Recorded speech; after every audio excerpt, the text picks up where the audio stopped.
सत्य मी प्रत्येक वेळेस सांगतो, सत्य परेशान होऊ सकता है, पराजित हो नहीं सकता. त्याच्यामुळे या बीड जिल्ह्यातल्या सर्व जनतेचा विजय झाला गेला.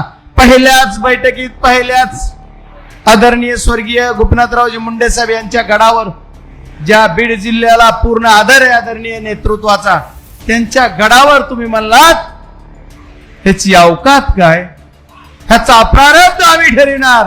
अरे बीड जिल्ह्यातल्या जनतेचा प्रारब्ध ठरवणारा आणखी कोणी माईचा लाल पैदा झालेला नाही. बीड जिल्ह्यातल्या जनतेचा प्रारब्ध हा बीड जिल्ह्यातली जनता ठरवेल. आणि या जनतेनं ठरवून दिलं की माझी लायकी काय, माझी लायकी काय, खासदार होणे ही माझी लायकी आहे. एका शेतकऱ्याचा मुलगा, एका कुटुंबात माझा जर इतिहास लिहायला घेतला तर मागचे सगळे पान कोरे, एक सुद्धा पान.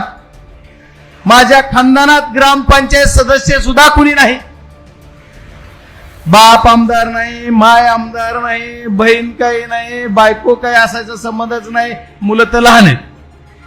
हे एवढं सगळं असताना हे सगळे माझे मायबाप आहेत. आणि याने माझा इतिहास घडवला.